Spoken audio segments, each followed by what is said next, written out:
أنا لمّا قريت السيناريو أول مرّة، ابتديت أتخيّل ملامح كل شخصية، وابتديت أتخيّل درويش ده طبعًا شخصية يعني تحتاري في أمره كده، إن من أول الفيلم لآخره الواحد مش عايز يحسم هل درويش ده كويس، هل درويش ده بطل. أنا نصاب يا عالم، نصاب ياهو! هي المشاهد اللي كانت بتحتاج فريق خاص يصمم choreography ليها، يا إما مشاهد الأكشن، يا إما مشاهد الحفلات والرقصات، وكان عندنا كتير في الفيلم الحقيقة. فيعني طبعًا فريق الأكشن بقيادة أندرو ماكنزي تعب معانا جدًا.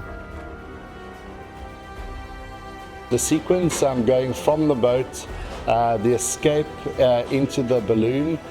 The balloon sequence was very tricky because there's a lot of visual effects. هو تقريبا المشاهد بتاعة الفيلم كلها ما كانش يعني باستثناء كام مشهد هم اللي ما كانش فيهم شغل في اف اكس ان احنا بنضيف او بنشيل حاجات يعني حديثه هي اللي كان لازم نشيلها، لكن الاغلبيه كنا بنضيف فيه. يعني احنا تقريبا عندنا ساعه و28 دقيقه تقريبا من الفيلم فيهم في اف اكس 3800 تاسك.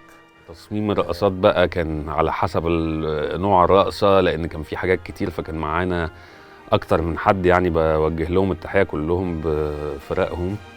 والله فيلم درويش اتطلب مني إن أنا أعمل رقصتين، رقصة عن الفترة الزمنية أربعينات وخمسينات فالس، ورقصة تانية وكان الموضوع كمان مش اللي هو بصمموا رقصة أو صمموا الحكاية وخلاص، يعني الواحد بيبقى عنده دراما جوه الحفلات دي وجوه مشاهد الأكشن دي، فأنا ببقى عايز أوصل لهم إن أنا عايز أشوف ده عشان يتعاونوا معايا إن هم يعملوا ويصمموا الحاجات دي من خلال الدراما.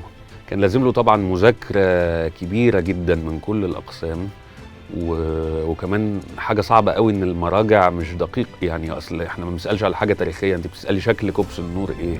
دي حاجة بنعملها فروم سكراتش مش موجودة. من أول ما بنقرا كده بندخل في المود، بنذاكر، بنشوف كتب، بنتفرج على أفلام، كل الحاجات دي بتدخلنا بقى في المود بتاع الأربعينات ده، ونشوف كل التفاصيل والفايبس والحاجات دي، ونبتدي بقى نطلع منه حاجة يعني.